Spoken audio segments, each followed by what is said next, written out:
Olá, pessoal. E então, hoje estamos aqui começando o nosso grande canal, um canal feito exclusivamente para você, o podcast Saúde Mental em Pauta, que é exclusivamente para podermos estar aqui às segundas-feiras, 20 horas, conversando com você sobre qualidade de vida, bem-estar, para que você consiga entender o que é que eu posso fazer para ser melhor, para estar melhor. E claro que você que não me conhece precisa me conhecer hoje, saber quem sou eu. Adileia, Adileia Silva. Antes de qualquer coisa, eu sou mãe, filha, esposa de uma pessoa maravilhosa e estou hoje psicóloga, policial militar e também mulher. Mulher empreendedora, mulher que quer empoderar outras mulheres, outras pessoas. E por isso eu trouxe aqui hoje uma pessoa maravilhosa, especial, que inspira as pessoas. Nosso doutor Gileno, que vai estar aqui contribuindo com o nosso podcast Saúde Mental em Pauta, para falar um pouco sobre desafios e sucessos. O que é que a saúde mental, como é que a saúde mental dele hoje promove ou promoveu enfrentar os desafios da sua vida e alcançar o sucesso que ele está hoje e que ele ainda deseja chegar. Então, vamos conversar um pouquinho, Gileno, doutor Gileno. Fale, se apresente ao público, o que é que o senhor tem para falar, o que é que você tem para nos dizer sobre os desafios e sucesso, seja focado na saúde mental. Como é que essa saúde mental está hoje? O que é que a saúde mental pode estar te beneficiando para vencer os desafios e te ajudar a chegar ao sucesso? Bom dia, Adileia, né? Bom dia a todos envolvidos, né, no podcast Saúde Mental.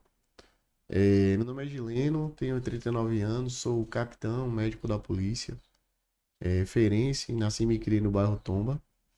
E assim, né, saúde mental é fator de suma importância, né, para a vida das pessoas.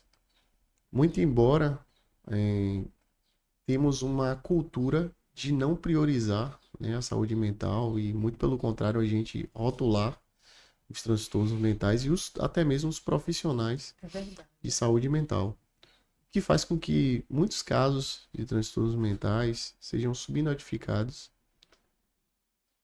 eu digo não registrados Sim. e subdiagnosticados.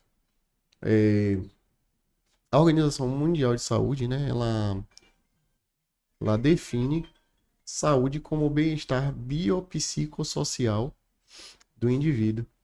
Então, dentro dessa definição,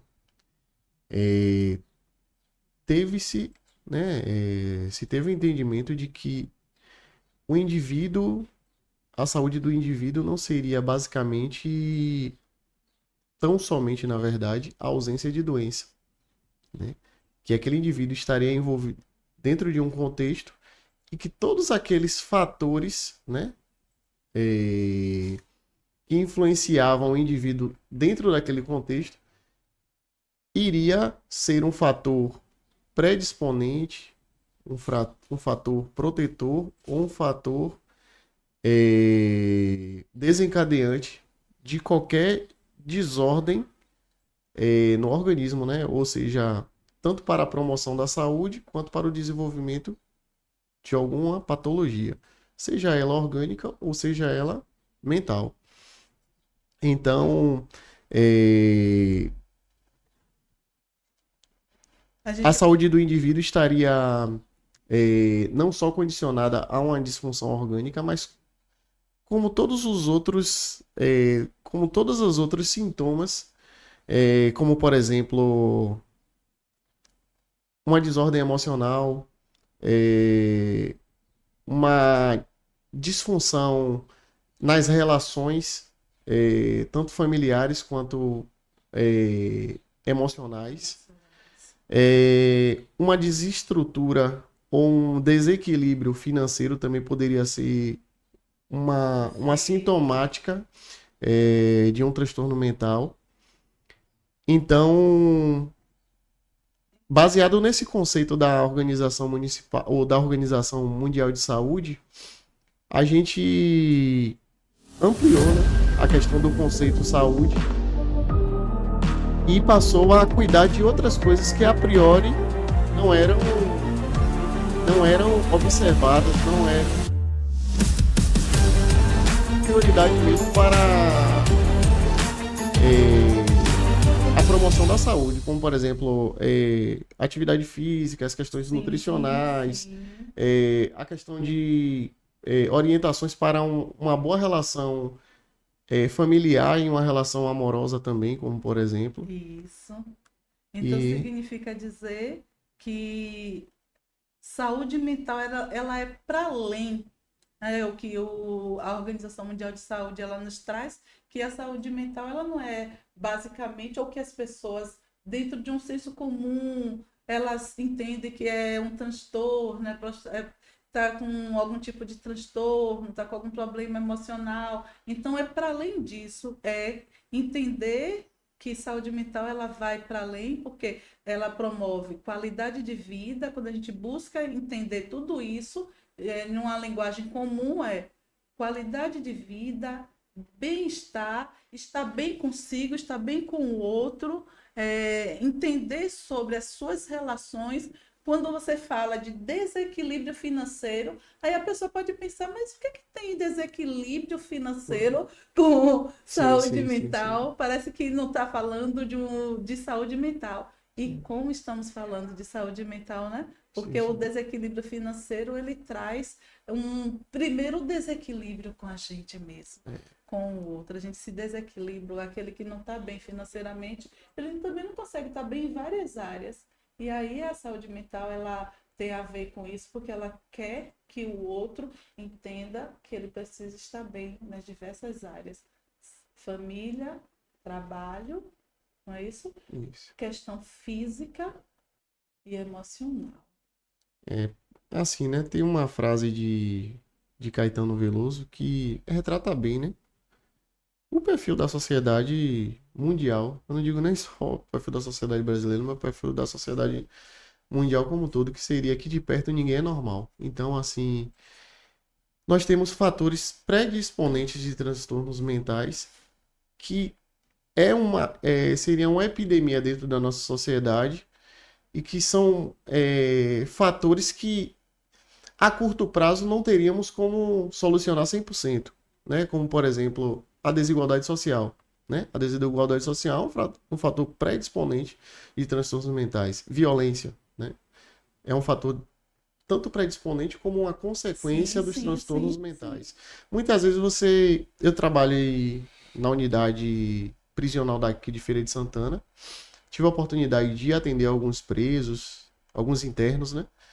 E a gente via claramente dentro da unidade que, assim, o transtorno mental era tanto uma causa quanto uma consequência deles estarem lá, sabe?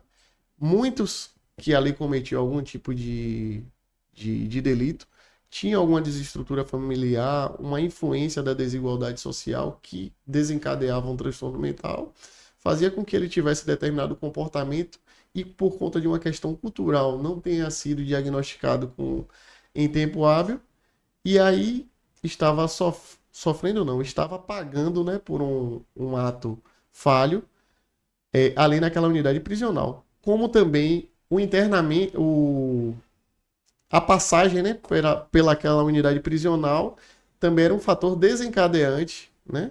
E o fato também da exposição à violência no extramuros, né, em relação à unidade prisional, era também um fator predisponente para o desenvolvimento de um transtorno mental, Aí agora, diagnosticado lá, entendeu? que bom, que maravilha que ele pôde trazer essa questão social, quanto ela é algo assim forte na vida, né, do ser humano, traz as questões de dificuldades, e essas dificuldades todas, ela traz principalmente assim o nosso meio social, as nossas emoções, muitas vezes a gente não compreende e que nos leva a caminhos distintos.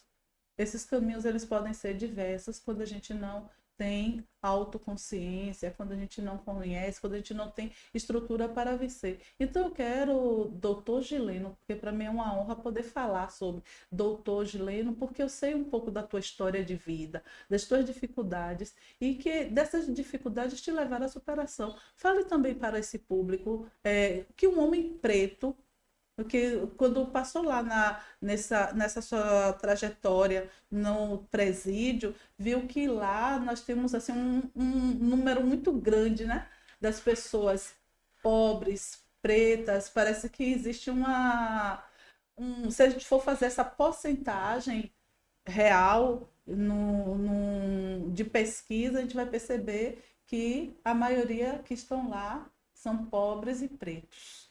O senhor é um diferencial? Como foi que conseguiu estar aqui hoje, como médico, capitão da polícia? Vencer, teve dificuldade? Teve pedras no caminho? Tem autoconsciência desse seu papel hoje aqui neste lugar? Assim, né? Antes de até responder essa sua pergunta, eu gostaria de deixar uma ressalva aqui, né? Que tudo que eu vou falar aqui não é mimimi, nem apologia a crime, nem um discurso de defesa para criminosos. Entendeu? E, tipo assim, realmente, na unidade prisional, cerca de 90% das pessoas que lá estão são negras, né? E pessoas que são frutos de uma desigualdade social, que culminaram numa desestrutura familiar e cometeram alguma atrocidade, algum delito que culminou naquele, naquela pena, né? Naquela reclusão. Como eu falei antes, não estou aqui fazendo nenhum tipo de defesa, mas a unidade prisional do Brasil, né? As unidades prisionais do Brasil é um termômetro de que há uma desigualdade social muito grande, que é necessário políticas, né, para minimizar, né, essas desigualdades, principalmente no que tange, assim, que seria o mais fácil da gente resolver a curto prazo, que seria a educação. Quando você vai fazer uma análise das pessoas que estão presas, você vê que a maioria não tem o ensino fundamental completo. Então, uma das coisas para minimizar essa desigualdade seria a gente diminuir a diferença que há entre a escola do pobre e a escola do rico. Maravilha! Perceberam? Perceberam? Porque, Anotem aí para quem está assistindo, é, porque isso daí é chave. Já é um projeto seu de vida, é isso? sim, sim, eu estou, né, como candidato a vereador. Na verdade, eu não teria, se fôssemos falar sobre uma questão financeira, eu não teria necessidade nenhuma de enveredar para o caminho da política, né? Eu tenho duas profissões que tornam a minha vida assim bem tranquila em todos os aspectos. Porém, eu não sei se é o fato de eu ter meio do céu e Marte em peixes, eu tenho aquele sentimento e aquele comportamento de caridade, de altruísmo, eu gosto de ajudar pessoas. E a partir do momento que eu comecei a militar sobre as questões raciais, eu me senti muito incomodado com algumas diferenças que nós temos na nossa sociedade. Principalmente agora, é, me tornei médico, né? Que a gente vê a deficiência que é a questão do Sistema Único de Saúde, não o projeto do Sistema Único de Saúde, que quem criou o Sistema Único de Saúde tinha boas intenções, mas eu digo na execução, na operacionalização, no tratoramento do SUS, a gente vê dificuldade justamente por conta dessas diferenças, eu não digo não só diferença econômica, mas por conta das diferenças raciais mesmo, né, das questões raciais. Então, a passagem pela medicina, a passagem pela unidade prisional do pelo Complexo Prisional de Feira de Santana, me fez refletir sobre algumas coisas e me mostrou que eu, enquanto médico, eu posso ajudar muita gente, mas como político eu posso ajudar muito mais. Até porque o médico ele pode atender 20, 30, 40, 50 pessoas num dia, mas o político, em poucas horas, assinando um projeto de lei que venha beneficiar muitas pessoas, ele pode fazer a diferença na vida de muitas pessoas. Então, meu intuito, basicamente, na política é esse, né? Eu tenho alguns projetos, tanto voltado para as questões raciais, quanto para a educação, quanto para a saúde, e projetos que integram todas essas questões que eu falei. Estou bem empolgado aqui. Um desses projetos é o Alfabetizar para a Saúde. Hoje nós temos uma fila de regulação inchada, né?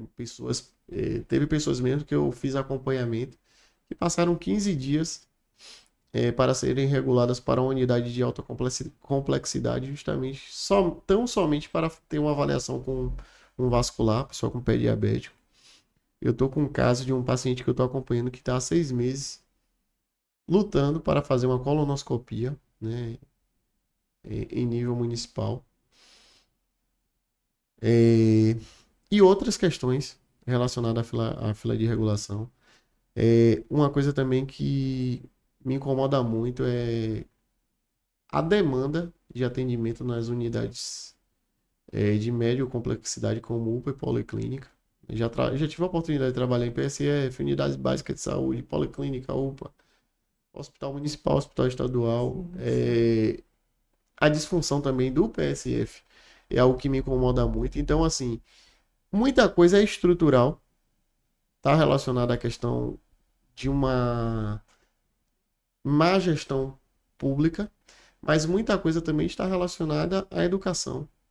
Eu tenho pacientes que têm hipertensão, diabetes, e que eu só fui descobrir que o paciente era analfabeto e não conseguia ler a receita e estava tendo complicação da hipertensão e do diabetes muito tempo depois. Então, assim, se a gente tiver ações orquestradas e entender que as secretarias, no caso, falando aqui em âmbito municipal, que as secretarias, elas não caminham, não têm caminhos paralelos em si, elas têm caminhos sinérgicos, a gente vai ver que é preciso as secretarias trabalharem em harmonia e trocando informações para que a gente consiga erradicar mazelas sociais. Por exemplo, eu acho hoje que é um absurdo pessoas com hipertensão e diabetes não terem suas doenças controladas. Entendeu? E, tipo, superlotarem UPAs e policlínicas por conta de uma questão educacional, sabe? Então, por isso que eu tenho esse projeto Alfabetizar para a Saúde. Eu penso que o agente comunitário de saúde, ele pode estar fazendo essa triagem das pessoas que não sabem ler e escrever, ou leem ou escrevem pouco, para a gente poder, junto com a Secretaria de Educação, fazer um projeto de alfabetizar para jovens e adultos e reduzirem as filas de regulação e reduzir os atendimentos nas UPAs e policlínicas, que tem muita coisa que não... Tem muito problema de saúde que não se resolve tão somente com medicamento ou com atendimento com um profissional de saúde. Muita coisa está relacionada a uma questão educacional e pode ser resolvido com um profissional da área de educação. Assim como outras coisas podem ser resolvidas com outras secretarias. Por exemplo, se a gente tem não digo uma epidemia, uma epidemia de dengue na cidade, às vezes aquilo ali não está relacionado só a uma questão de saúde. Será que não é um descarte irregular de dejetos, né, de lixo? E são desafios. Desafios constantes. Então, assim, será que se a gente não operacionalizar essa semana a Secretaria do Meio Ambiente para fiscalizar juntamente com a Guarda Municipal, né? Aí já envolve a Secretaria de Prevenção à Violência, já envolve a Secretaria de Meio Ambiente. Se a gente fiscalizar essa questão do lixo na cidade. Será que não reduziria os casos de dengue na cidade?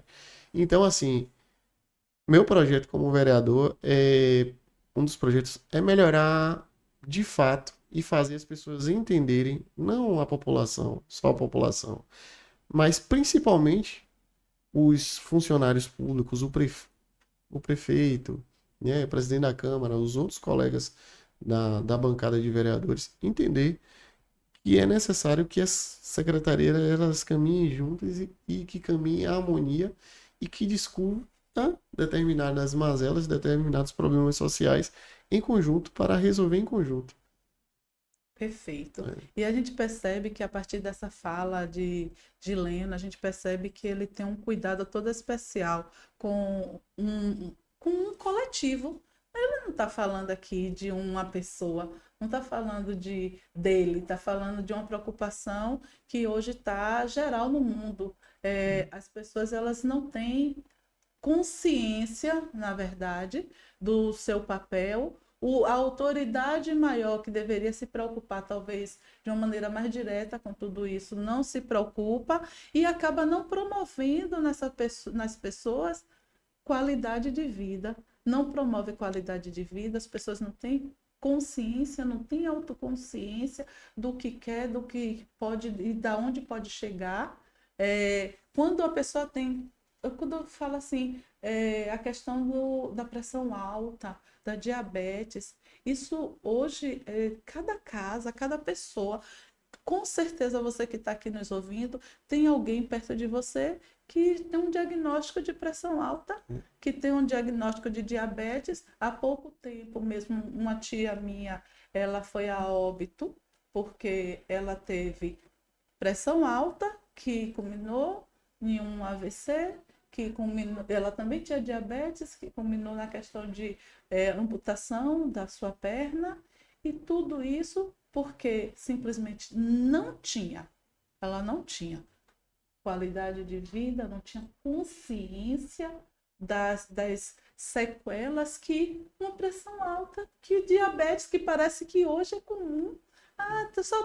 Fala assim, só é diabetes, só tem diabetes. E a gente sabe que não é comum, que a gente precisa ter essa consciência do como nós estamos. É preciso ter consciência e é essa emoção de movimento, de se movimentar para buscar a sua melhoria. Está faltando nas pessoas, parece que é tudo muito normal. E os desafios de vencer, como hoje essa pessoa representante que está aí, quais são os desafios verdadeiros que tem para essa transformação dessa sociedade? Assim, né, Edileia? Eu, enquanto jovem, de família humilde, né, da periferia, encarei vários desafios na minha vida, principalmente a questão da desigualdade social, racismo estrutural. E hoje, como é que diz? Desigualdade econômica. E hoje, assim, o maior desafio hoje é conscientizar pessoas, principalmente as que estão ocupando espaços de poder, de que tudo hoje que nós vivemos em termos de mazelas e problemas sociais está relacionado a essa questão da desigualdade. Que na cabeça de muitas pessoas é mimimi, né? Ah, não, é porque fulano não se dedicou, entendeu? É porque a escola pública não, a escola pública é boa. Tem muita gente que tem esse discurso que a escola pública é boa e que os alunos é que não buscam, né? Mas quando você vai realmente a fundo e faz o raio-x de uma escola pública hoje, né? Eu enquanto candidato a vereador, tô rodando tudo, tô rodando todos os setores, todas as escolas, todas as unidades de Parabéns. saúde, Isso, todas as secretarias. E aí eu tive a infelicidade ou felicidade de ir num determinado bairro aqui de Feira de Santana. E aí, em abordagem, né, aos profissionais, eu detectei que uma escola só funciona 3 dias na semana, né? Quando eu era estudante da escola pública, a gente já tinha uma dificuldade em relação ao conteúdo, que a gente estudava verbo to be da quinta ao terceiro ano, e a verdade. gente estudava equação do primeiro e segundo grau da quinta ao terceiro ano. Então, assim, quando você vai fazer uma comparação, né, dessas escolas com uma escola particular, como por exemplo o Helios, eu tô até fazendo, vou comparar logo com Uma escola De ponta de aqui. ponta na nossa Para cidade, a né? Que a gente. gente está falando de Feira de Santana, que é o local que nós estamos aqui neste momento. Então, uma escola de grande referência.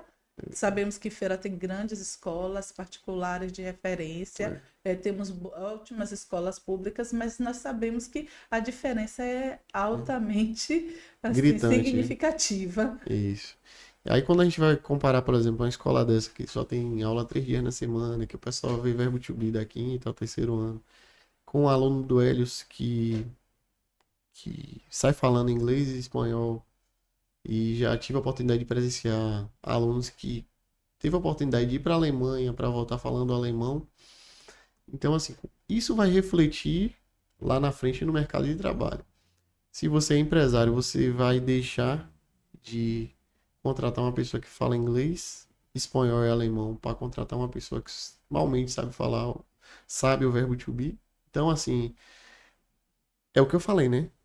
A diferença da escola do pobre e da escola do rico hoje é um dos maiores desafios para qualquer política pública, entendeu?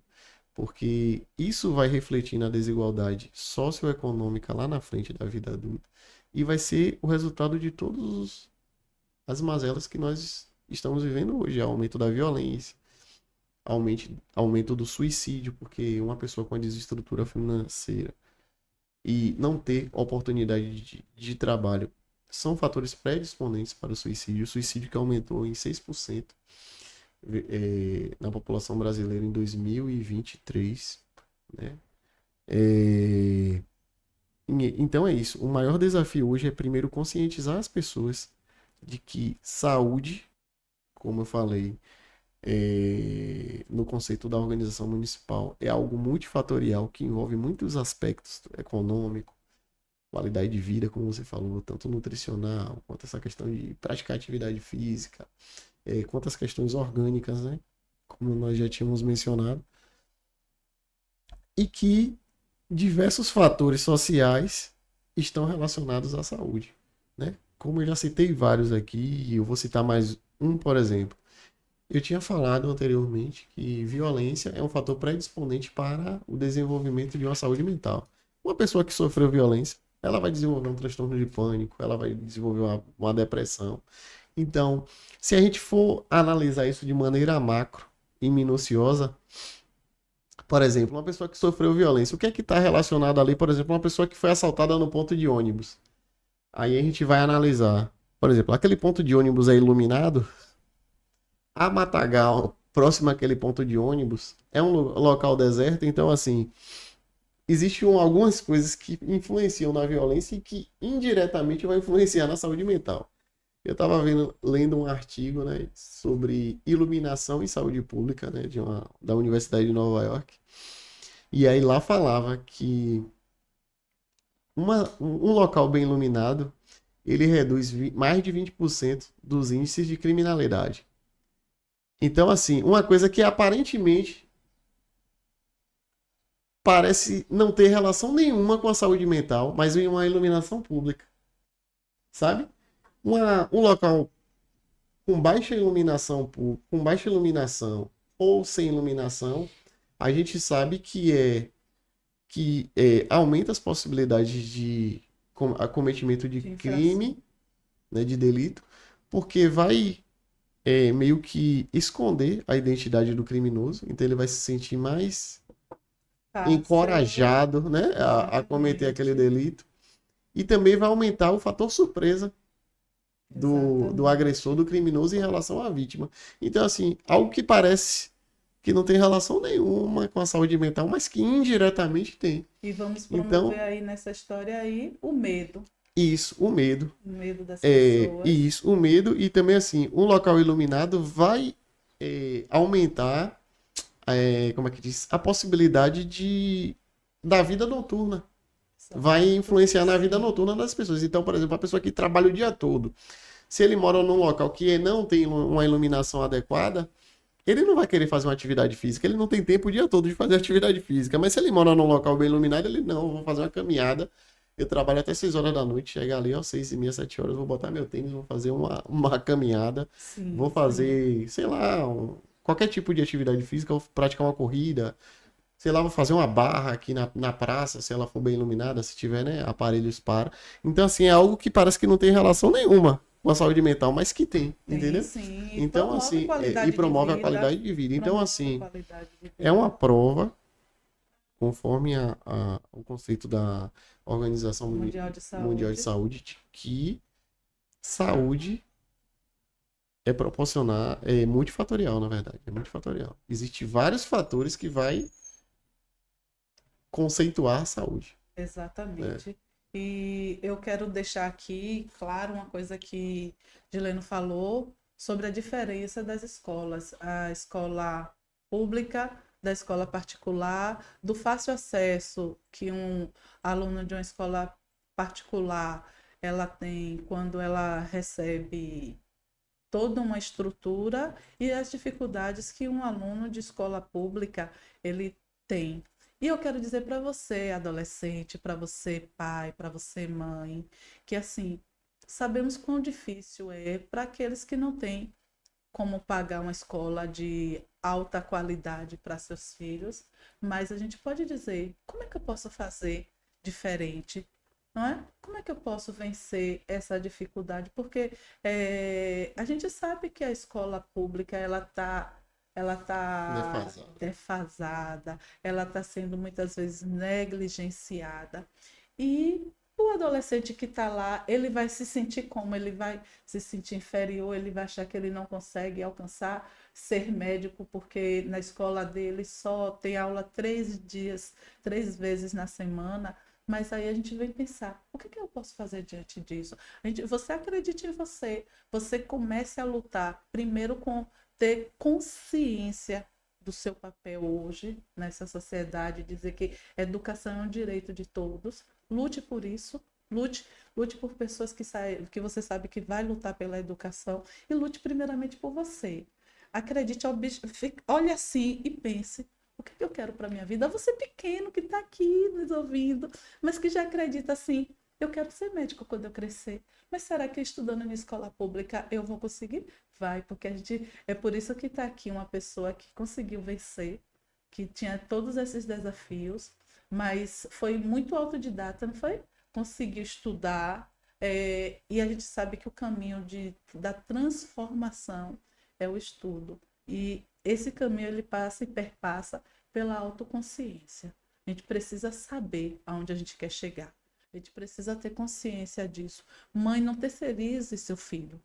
Não terceirize. Seja você aquela pessoa que conhece seu filho, que vigia os estudos dele, que deseja o melhor para ele. Porque eu sou uma defensora, defensora dos adolescentes, defensora da juventude, e que acredita que a transformação ela pode acontecer a partir desse processo da autoconsciência, de entender que a gente precisa mudar, acreditar em pessoas do bem, que pode nos favorecer nessa caminhada da vida, porque eu entendo que a vida ela é uma caminhada, ela é um jogo difícil, um jogo difícil. E a gente precisa saber como eu posso vencer isso aqui para alcançar o sucesso esperado.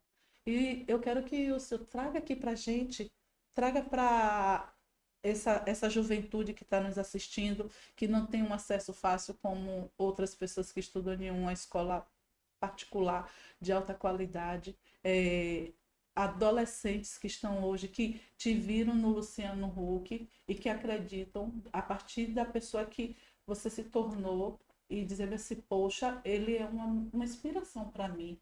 Como foi que ele conseguiu mudar a história dele? Que ele está dizendo que ele era pobre, tinha condições sociais bem difíceis, que pegava ônibus, que muitas vezes não tinha esse dinheiro do transporte para ir para sua faculdade, que desistiu da faculdade em algum momento por falta de recursos, mas que venceu. Então, esse aluno hoje de escola pública, que não tem nem talvez a sua mãe tão perto para lhe dar uma orientação, não tem pessoas que realmente possam lhe ajudar. mas que se inspirou na tua vida. Como é que ele pode acreditar nessa...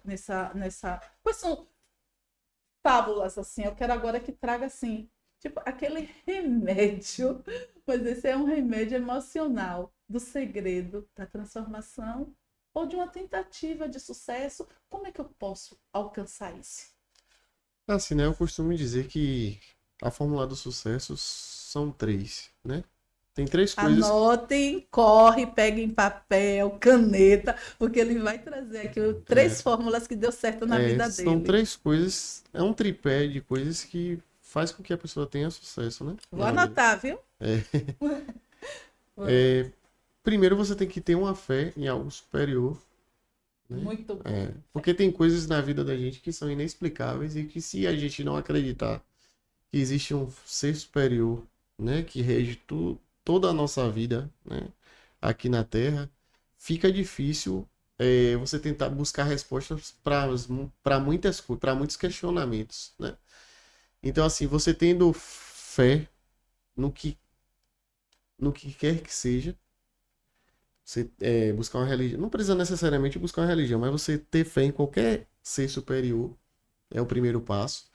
O segundo é acreditar em você, sabe? Você tem que acreditar que você é capaz, que você tem potencial para aprender determinado conteúdo, que você tem capacidade de desempenhar determinada atividade, de chegar em determinado objetivo. E o terceiro é trabalho, sabe? Não basta você ter fé, não acreditar em você e não trabalhar. Não adianta também você ter fé em um ser superior, acreditar em você e não sair da cama, entendeu? Não levantar Perfeito, para perfeito. buscar. E eu quero E dizer de- aqui, me perdoe a interferência, porque como eu lido muito com adolescentes, eu lido muito com jovens, e muitas vezes eles não conseguem entender o significado exato desse trabalho. O trabalho é estudar. Muitas vezes ele está entendendo que, quando diz assim, trabalhar, ele está entendendo que é ir para botar essa mão na massa de procurar um emprego em uma loja, em um supermercado. Não, ele está dizendo que trabalhar é o que te faz para alcançar aquele sucesso. Então, é levantar cedo, estudar, vencer os desafios, porque é necessário. Qual é o primeiro passo para o adolescente? Não é isso? Não é ficar fora da escola, buscar um emprego na loja. Esse trabalhar para esse adolescente, quando ele fala trabalho, é estudo. E não é fácil estudar, não é fácil ter uma rotina de estudo. E para você que está assistindo este nosso podcast, Saúde Mental, e vamos entender que a pauta aqui é justamente essa, é buscar essa transformação, eu quero te deixar para você, eu vou deixar para você um manual onde cada um possa buscar escrever como é que eu vou alcançar o meu sucesso. Então, eu vou deixar para cada ouvinte, eu vou deixar para você um manualzinho básico. Só você precisa dizer eu quero, vá lá no meu e-mail, né, vá procure no canal. Na hora que disser eu quero, eu vou deixar para que essa pessoa visualize como é que eu vou alcançar o meu sucesso? Então, vai ser um diáriozinho para que você visualize e alcance esse sucesso. Eu quero muito te agradecer por isso, de que essa sua fala, essa fórmula do sucesso, ela é um remédio mesmo, é um remédio emocional, e que cada um possa agora, nesse momento, beber, experimentar, entender o que é que eu tenho de fé. Será que eu acredito em mim? Ah, mas alguém pode chegar e dizer assim, mas minha mãe não acredita. Minha mãe disse que eu sou burro. Minha mãe disse que eu tenho TDAH. Minha mãe disse que eu agora recebi um diagnóstico de autismo e agora o que é que eu vou fazer? As pessoas, não, mas agora eu tenho que tomar remédio de autismo.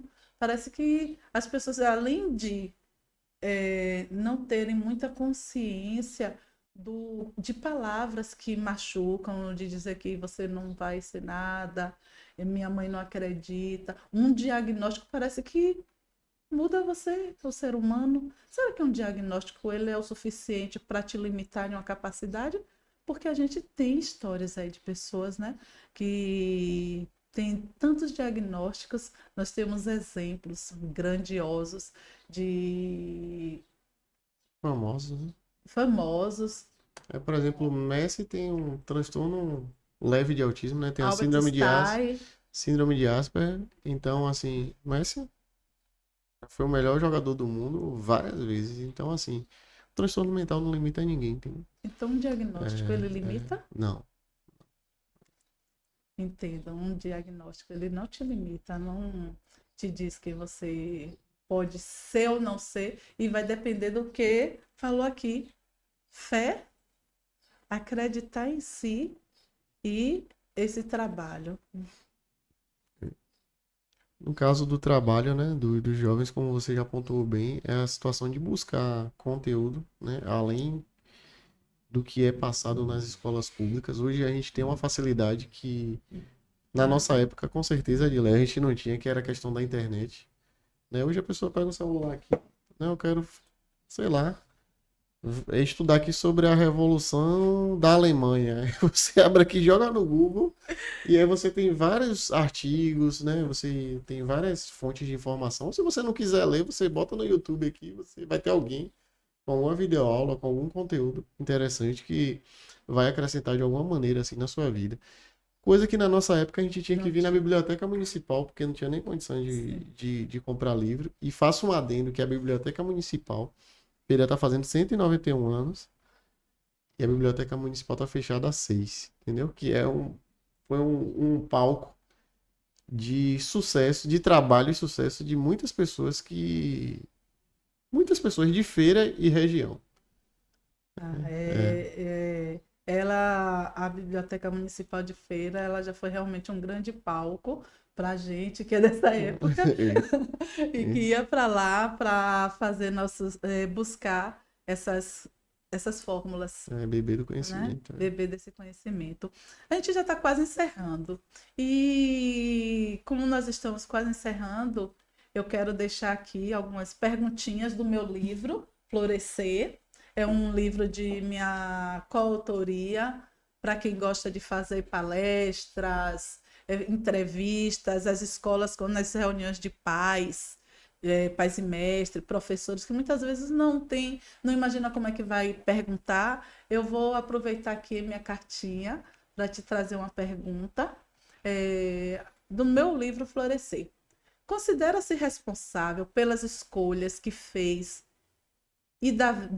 que fez na vida e que tem hoje? Quando a gente vai fazer terapia, né? Sim. Aí a primeira pergunta é: qual a responsabilidade? Qual a sua responsabilidade na desordem a qual você se queixa, né? Então, assim, a gente tem que entender que a gente é protagonista da nossa vida, né? Perfeito. É muito confortável a gente apontar A, B ou C e transferir a responsabilidade para as pessoas num problema que é nosso, entendeu? É claro que as pessoas podem influenciar, né? Direta ou indiretamente, mas o principal responsável em tudo que acontece na nossa vida somos nós. Perfeito. Ou porque permitimos, ou porque somos cúmplices de alguma maneira, né? Daquela situação que está acontecendo com a gente. Mas somos responsáveis, sim. Somos resultados das nossas escolhas, das nossas o tempo escolhas todo, o tempo todo. Mais uma perguntinha. Escolhas ou na ação ou na omissão. Perfeito. Perfeito. Vamos aprender, viu? Essas escolhas, seja na ação ou na omissão, ela vai ser resultados. Esses resultados dessas escolhas, elas podem trazer consequências que sejam positivas ou negativas. Escolha certo. Escolha amar você, escolha o que é que você quer para sua vida e para a vida do coletivo, do outro. Entender que se omitir também é escolher, né? E se omitir também é escolher. Exatamente. E que bom a gente ter uma pessoa hoje que está no mundo da política e que tem essa consciência. Muito obrigada por estar neste lugar, buscando e entendendo que tem pessoas que precisam dessa sua contribuição, dessa sua consciência crítica de transformação. Você já desenvolveu ou pretende desenvolver algum projeto cujo resultado fará a diferença na vida de outras pessoas? Assim, né? Eu já falei aqui do meu projeto Alfabetizar para a Saúde, né? Que é transformar a vida de pessoas que não leem, não escrevem, ou leem ou escrevem pouco, né? Justamente que são situações educacionais que culminam, né, em problemas de saúde mesmo, em termos sociais, falando, né? Como eu falei, né? é, Aumento da fila de regulação, aumento da demanda das policlínicas e UPAs. E outro projeto que eu penso assim, que eu tive dificuldade, né? Logo quando eu saí do segundo grau, que é a questão do primeiro emprego. Eu lembro que eu saí do segundo grau com a formação também em eletricidade geral, eu estudei no Senai, 1 ano e meio. E a dificuldade que a gente tinha era a questão de emprego. Então, eu acho que a prefeitura municipal ela poderia fazer uma parceria, né, com os empresários. Seria até uma maneira também Isso, verdade. de incentivar a vinda, né, de indústrias para cá, comércio para cá, justamente para dar oportunidade aos jovens que estão saindo do segundo grau, aos jovens que estão saindo do ensino técnico e aos jovens que estão saindo do ensino superior. Hoje nós temos Perfeito. aí muitos jovens formando em engenharia, enfermagem, muito que eu vejo, né?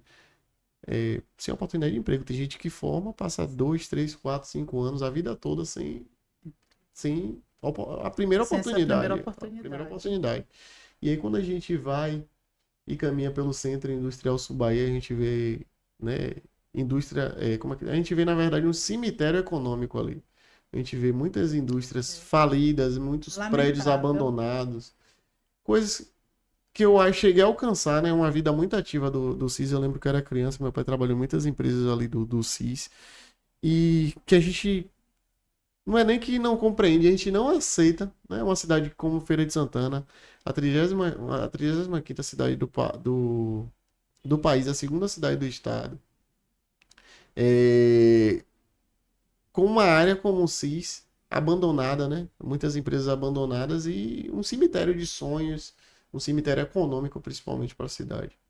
Então, assim, eu acho que uma das grandes ações que eu posso fazer eu, enquanto vereador, é justamente é, propor leis que estimulem os empresários a voltar a investir em Feira de Santana, justamente para a gente dar oportunidades aos jovens, né? E reduzir a taxa de desemprego na cidade, que é de 7,7, que é uma taxa que está acima da média nacional. Meus parabéns, É, muito obrigada, porque agora, mais do que nunca, se eu já te admirava enquanto pessoa, enquanto profissional, admiro agora mais um pouco, como político também, porque eu sou de carteirinha, assim, uma pessoa apaixonada por adolescentes, que entendo que os adolescentes, que essa juventude, ela é a nossa solução desde que elas consigam entender isso e saber que existe algo já pensado para esses adolescentes como primeiro emprego, a gente sabe. Eu já trabalhei em escolas, minha base como professora, trabalhei quando eu saí do segundo grau, antigo segundo grau, que antigamente o segundo grau não é o de hoje, a gente tinha formação técnica, eu me formei em magistério no segundo grau. E aí eu fui ser professora de uma escola primária, e depois que eu fui ser professora, então minha vida toda foi sempre na educação, em uma escola particular, e depois eu fui para uma escola pública, fui durante 16, 15 anos, 16 anos, eu trabalhei numa escola pública, Colégio Militar de Feira de Santana, uma excelente escola pública, diga-se de passagem, é um diferencial em feira, mas a gente ainda lá nessa escola, a gente sabe que os alunos eles têm medo de concluir esse ensino médio e não ter a possibilidade de entrar na faculdade, de não ter um primeiro emprego. Muitos pais que estão ali acreditando que esse filho vai concluir esse ensino médio e já vai poder contribuir com a renda familiar. E a gente sabe que não é tão fácil assim. e essa questão, né, da falta de oportunidade, né, da, da falta da oportunidade do primeiro emprego impacta e muito na questão da saúde, né? Como a gente vinha comentando, Sim, principalmente a saúde mental. A gente sabe que o emprego ele dá dignidade, ele aumenta a autoestima. Então, assim, é uma pessoa que sai do segundo grau esperançoso, né? A gente costuma ver até lá no provérbio, né, que a ansiedade adiada faz adoecer o coração, né? Em provérbios a gente já via que, né, que a saúde mental é desencadeada não só por questões orgânicas, mas por uma questão multifatorial.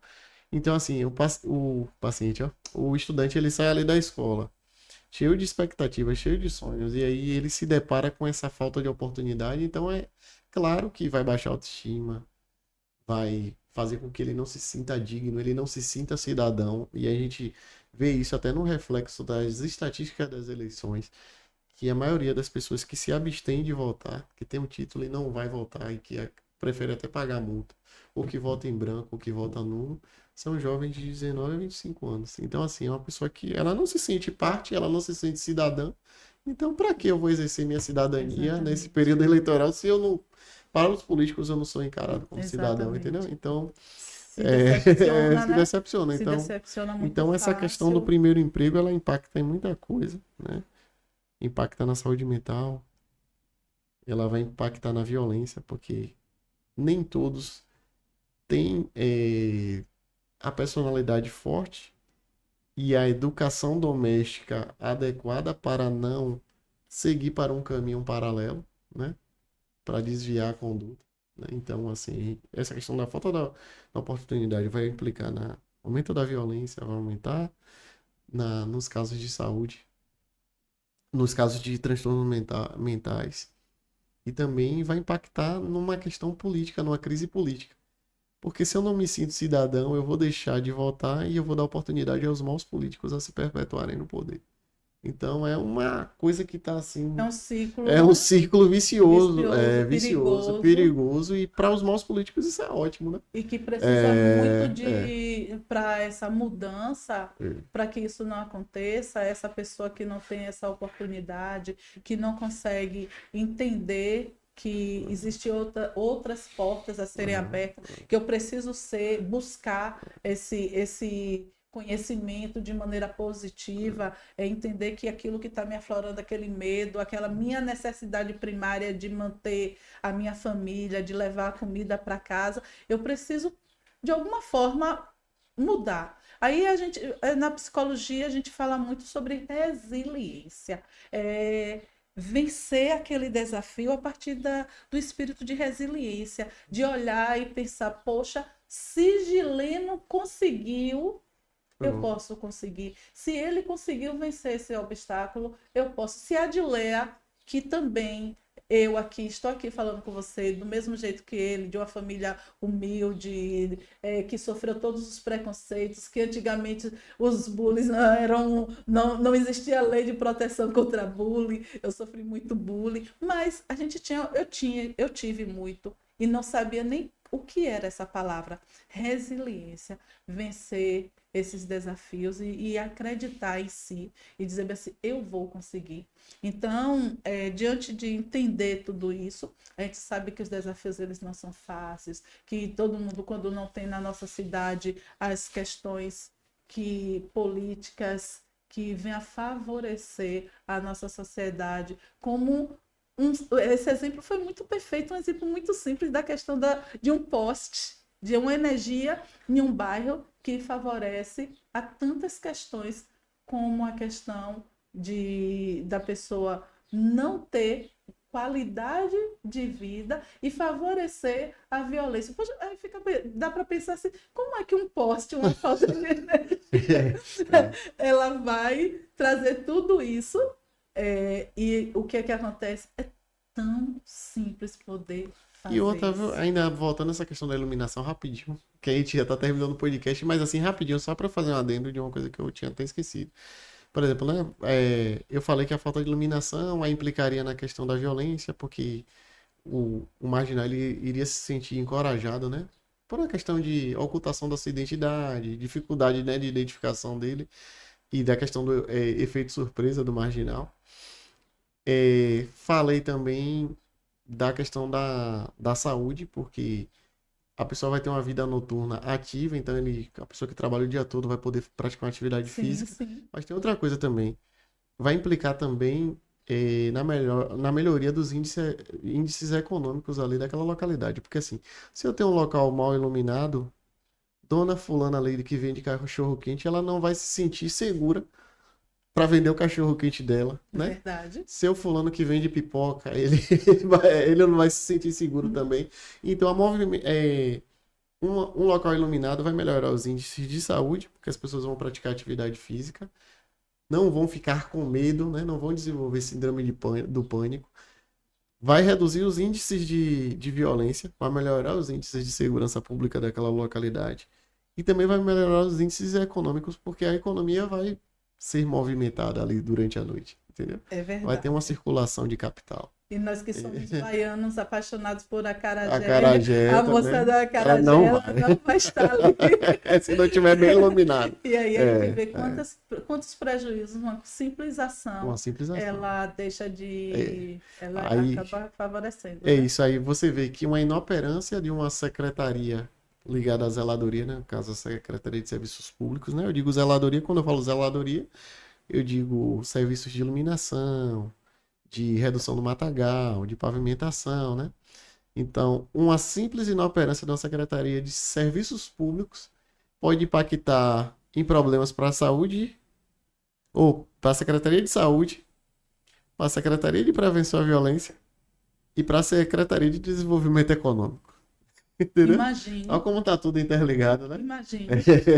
É. Então, E também mobilidade urbana, porque assim, se tá mal iluminado, aumenta os índices de homicídio e assalto ao coletivo, aí o ônibus vai deixar de circular naquela localidade. É muita coisa envolvida, é muita coisa. é muita coisa mesmo. É, E é. para finalizar essa nossa entrevista com chave de ouro, Doutor Gileno, nosso candidato, né, a vereador, se jogando aí na política.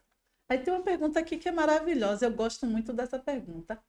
E essa pergunta não é só para ele, não, eu quero deixar essa pergunta para você. Nos responda no nosso canal. Que marca você gostaria de deixar no mundo?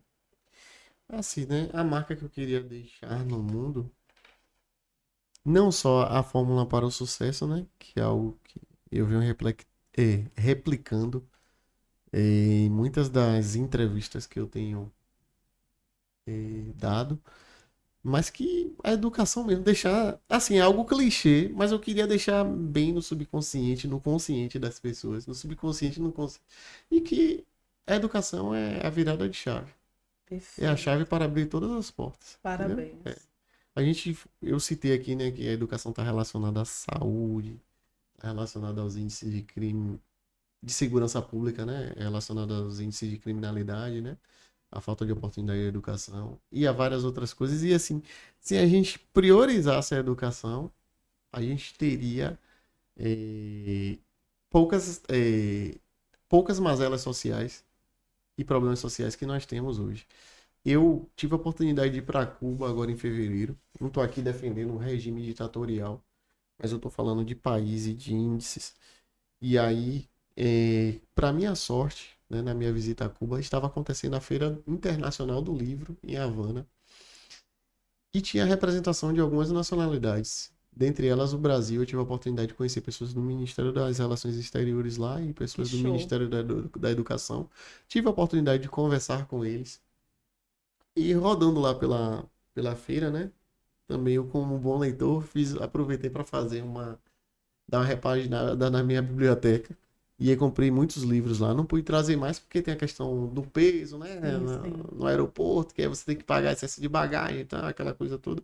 Mas eu trouxe livros, assim, interessantes. E uma coisa que eu observei muito foi a questão do valor do livro, né? Eu cheguei a comprar livro num valor correspondente aqui ao real brasileiro, 3 centavos. Então, assim, só um Nossa, valor que significativo. diferença. Aí você vê a diferença de um país que prioriza a educação. Estou aqui, não estou fazendo adendo a regime político, Sim, mas eu estou falando da questão de prioridade em relação à educação e de sentimento de cidadania. Eu vou falar sobre isso daqui a pouco. É, livro de 3 centavos. Aí você Aí esse final de semana eu fui no shopping, aí vi uma revista Veja, né? Falando sobre um escândalo que teve lá no Ministério dos Direitos Humanos. A revista R$ 26. Aí você vê uma revista R$ 26 e livros de conteúdos densos lá em Cuba de 3 centavos. Então, assim, A disparidade o de que é vida. prioridade aqui no Brasil, né? O que O é que é prioridade? O que prioridade? é prioridade? Então, assim, você vê Cuba, dá prioridade à educação, você vê lá que o índice de analfabetismo é tendendo a zero. Os índices de saúde são os melhores possíveis. Eu tive a oportunidade de visitar duas UPAs lá em Havana e hospitais particulares. E aí você não vê essa demanda na emergência, você não vê filas na emergência. Você não tive a oportunidade também de ter contato, né, de conversar com um médico lá em Cuba. Foi até meu instrutor de mergulho, eu sou mergulhador avançado. E um dos meus objetivos de ter ido para Cuba não era só conhecer Cuba, mas também mergulhar em Cuba, mergulhar literalmente em Cuba. Mergulhei lá em Havana, mergulhei em outra cidade também, mas no mergulho em Havana eu fui orientado por esse instrutor que é médico e eu tive a oportunidade de conversar com ele e realmente não é maquiagem. Realmente os índices de saúde lá são bons, não só porque eles investem na saúde preventiva, mas porque eles investem também na educação, por motivos óbvios, como eu citei aqui, né? A questão de uma pessoa ser analfabeta, não saber ler e escrever direito, não vai conseguir ler uma receita e vai complicar no diabetes, na Sim, sim, hipertensão, sim. né? Então, em Cuba eu pude ver realmente claramente assim que a educação ela pode proporcionar uma excelente qualidade de vida para as pessoas. É claro que lá em Cuba, assim, as questões econômicas elas são complicadas, né? As pessoas lá não são ricas, né? Porque lá o regime é socialista, ela impede que a diferença econômica, a diferença social, a desigualdade social, ela seja gritante, como é aqui nos países capitalistas. Eu tive a oportunidade também de ir conversando com um mergulhador, esse já militar, de outra área, né? Que é a nossa área.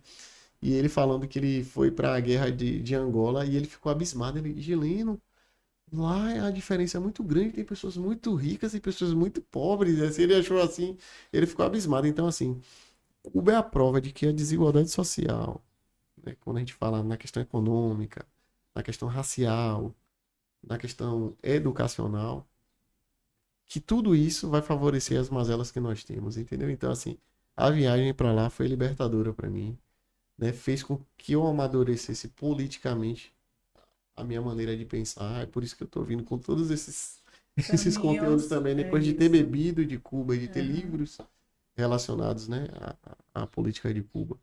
Então é E isso. para finalizar, tudo isso que ele falou, a gente percebe que existem situações diversas, dificuldades diversas, mas a chave de tudo isso e dessa superação toda está na boa vontade, no desejo de transformar, e ele diz que a transformação de tudo isso, ela perpassa pela educação. Então, que educação? É educação, é conhecimento. A gente precisa conhecer, saber, buscar, mudar. Eu, enquanto psicóloga, tudo isso que a gente falou, eu quero trazer o entendimento da autoconsciência. Então, a autoconsciência, ela é o que vai transformar também, porque eu preciso me conhecer, entender o que eu quero, entender o que eu sou, aonde eu estou, quem é que eu escolho para ser meu representante, para me representar. E quando eu conheço, eu escolho a educação, eu escolho a saúde, eu escolho a qualidade de vida, eu escolho o bem-estar. E eu escolho ser grata às pessoas, porque quando eu falei contigo, que marca gostaria de deixar no mundo, eu gostaria de deixar no mundo a marca da felicidade, da gratidão, e eu quero que você pense o que é que você gostaria de deixar no mundo, porque quando a gente pensa sobre isso, a gente vai em busca. Então, se eu quero gratidão, por que eu quero gratidão? Porque eu quero a educação. O que é que vai me levar a isso? Quais são os caminhos que vão me levar? Meu muito obrigada a cada um de vocês que estão aqui, que assistiram, que gostaram. Se você gostou, curta e compartilhe e se inscreva no nosso canal. Não deixe de observar aqui que nós temos os livros Florescer, Gratidão, o livro de transtorno da aprendizagem, porque esses livros eles vão te transformar. São muito bons. Muito obrigada, doutor Dileno. Tá bom, obrigado a Foi um todos. prazer estar contigo. Foi um prazer e eu tenho certeza que cada um que realmente ouviu com atenção vai poder fazer uma escolha. Porque nós somos resultados das nossas escolhas. Escolha o certo, escolha o bem-estar, escolha a qualidade de vida, escolha as pessoas que te inspiram para mudar essa sociedade. Muito obrigada. Podcast Saúde Mental em Pauta. Com você toda segunda-feira às 20 horas. Depois tem como